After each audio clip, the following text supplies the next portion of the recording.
তার কপাল খুলে গিয়েছে, তার সামনে অনেক রাস্তা খুলে গিয়েছে, তার আয়ের অনেক পথ খুলে গিয়েছে, দরজাটি খুলে পড়ে গিয়েছিল, আমরা চিঠিটি সাবধানে খুলেছিলাম। তো এই যে সেন্টেন্সগুলো বললাম, প্রত্যেকটি সেন্টেন্সের মধ্যে এই খোলা শব্দটি রয়েছে, কিন্তু এক একটি সেন্টেন্স দিয়ে এখানে আলাদা আলাদা অর্থ প্রকাশ করা হয়েছে। তো এইরকমই 10টি সেন্টেন্স নিয়ে আজকের আমার এই স্পোকেন ইংলিশ ক্লাস। তো মনোযোগ সহকারে ক্লাসটি প্রথম থেকে শেষ পর্যন্ত দেখার চেষ্টা করবে। আশা করি ক্লাসটি প্রত্যেকের জন্যই হেল্পফুল হবে। তো শুরুতেই যেই সেন্টেন্সটির কথা বললাম যে তার কপাল খুলে গেছে, তো এই সেন্টেন্সটাকে আমরা কিভাবে বলবো? তার কপাল খুলে গেছে বা তার ভাগ্যটা পরিবর্তন হয়েছে, তো এই সেন্টেন্সটাকে আমরা বলবো his luck has the better. His luck has turn the better, অর্থাৎ তার কপাল খুলে গেছে। তো এই সেন্টেন্সটাকে আমরা এভাবে বলতে পারি, he has become lucky. He has become lucky, তার কপাল খুলে গেছে। তাহলে এই সেন্টেন্সটাকে আমরা বলবো his luck has turned the better অথবা হি হ্যাজ বিকাম লাকি। তো পরের সেন্টেন্স, তার বুদ্ধি খুলে গেছে। তো এই সেন্টেন্সটাকে আমরা কিভাবে বলবো? তার বুদ্ধি খুলে গেছে, অর্থাৎ এতদিন তার যে বুদ্ধি শুদ্ধি ছিল বা বোঝার ক্ষমতা ছিল, সেই অবস্থা থেকে তার উন্নতি হয়েছে। এই রকম সেন্সে যখন আমরা কথাটা বলবো, কিভাবে বলবো? তার বুদ্ধি খুলে গেছে, his mind has opened up. His mind has opened up, অর্থাৎ তার বুদ্ধি খুলে গেছে, মানে তার বুদ্ধি বোঝার যে ক্ষমতা, স্বাভাবিক ক্ষমতা, সেটার উন্নতি হয়েছে। তো his mind has opened up. পরের সেন্টেন্স, গিটটি বা বাঁধনটি খুলে দাও। এই খোলা অর্থে আমরা সেন্টেন্সের মধ্যে কি ভার্ব ব্যবহার করব? যে গিটটি খুলে দাও, তো এক্ষেত্রে আমরা বলবো আনটাই। আনটাই ভার্ব, যার অর্থ হচ্ছে খুলে দেওয়া। তো আনটাই দ্য নট, অর্থাৎ গিটটি খুলে দাও বা বাঁধনটি খুলে দাও। তো এই সেন্টেন্সটাকে আমরা যদি এভাবে বলতে চাই, রশির বাঁধনটি খুলে দাও, সেক্ষেত্রে আমাদের বলতে হবে আনটাই the not of the rope, অর্থাৎ রশির যে বাঁধনটা রয়েছে সেটা খুলে দাও। পরের সেন্টেন্স, চিঠিটি সাবধানে খোলা হয়েছিল, অর্থাৎ চিঠিটি যে খামের ভিতরে ছিল সেটা ফোল্ড করা অবস্থায় ছিল, তো সেখান থেকে আমরা সাবধানে খুলেছিলাম। তো এই চিঠিটি সাবধানে খোলা হয়েছিল, তো এই সেন্টেন্সটাকে আমরা ইংরেজিতে কিভাবে বলবো? The letter was unfolded.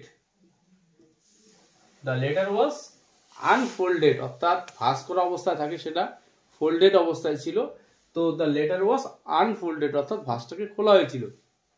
The letter was unfolded carefully, অর্থাৎ চিঠিটি সাবধানে খোলা হয়েছিল। তো এই পেপার জাতীয় কোনো কিছু যদি ভাঁজ করা অবস্থা থাকে, সেখান থেকে যখন আমরা খুলবো, সেই খোলা অর্থে আমরা ভার্ব ব্যবহার করব আনফোল্ড। এটা পোশাক আশাকের ক্ষেত্রেও হতে পারে। কোনো ধাক্কা ছাড়াই দরজাটি পড়ে গিয়েছিল, অর্থাৎ হঠাৎ করে যখন কোনো কিছু খুলে পড়ে যায়, এইরকম সেন্সে যখন আমরা কিছু বলবো, সেই সেন্টেন্সের মধ্যে আমরা ভার্ব হিসেবে কি ব্যবহার করব? যে কোনো ধাক্কা ছাড়াই দরজাটি খুলে পড়ে গিয়েছিল। তো এই সেন্টেন্সটাকে আমরা বলবো the door fell open.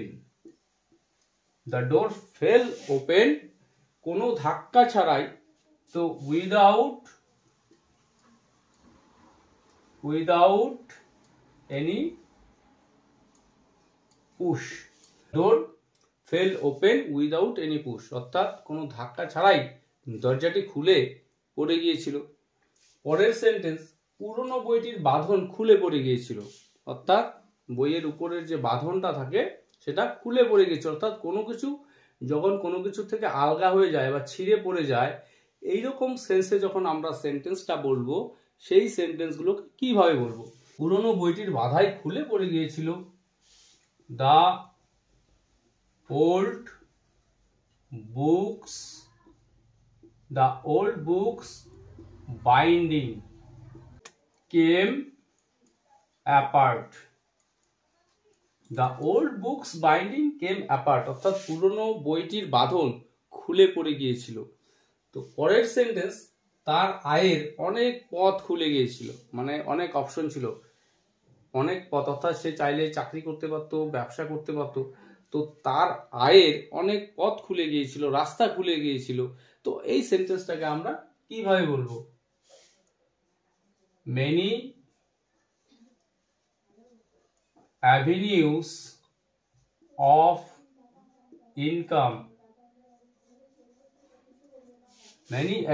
of income have opened up for him.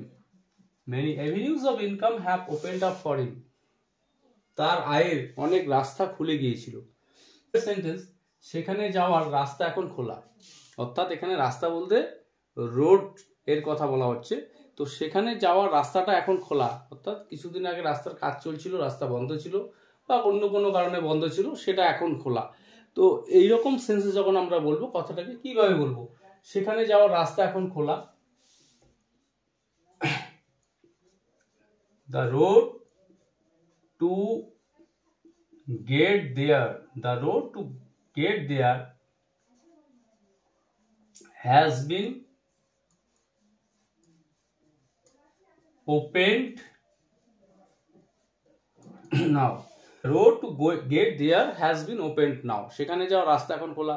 তো এই সেন্টেন্সটাকে আমরা অন্যভাবে বলতে পারি, the road to get there is now open. সেখানে যাওয়ার রাস্তাটা এখন খোলা। পরের সেন্টেন্স, তার সামনে অনেক রাস্তা খুলে গেছে। তো এই সেন্টেন্সটাকে আমরা কিভাবে বলবো? Many doors have opened up for him. Many doors have opened up for him. সামনে অনেক রাস্তা খুলে গেছে। তো এটি একটি ইডিয়ম। তো many doors have opened up for him. তো এই সেন্টেন্সটাকে আমরা অন্যভাবে বলতে পারি, he has many options. He has many options, অর্থাৎ তার সামনে অনেক রাস্তা খুলে গেছে। He has many options. পরের সেন্টেন্স, সে মন খুলে কথা বলে। তো এই সেন্টেন্সটাকে আমরা কিভাবে বলবো? অর্থাৎ সে মনের মধ্যে কোনো কিছু রাখে না, মন খুলে কথা বলে, যা কিছু তার ভাবনার মধ্যে আছে সব বলে দেয়। Speaks his mind. He speaks his mind, অথবা she speaks her mind, অর্থাৎ আমরা হি দিয়ে যদি সেন্টেন্সটাকে শুরু করি সাবজেক্ট হিসেবে, he speaks his mind, R she দিয়ে শুরু করলে she speaks her mind। তো এই সেন্টেন্সটাকেও আরো অন্যভাবে বলা যেতে পারে, he or she speaks openly.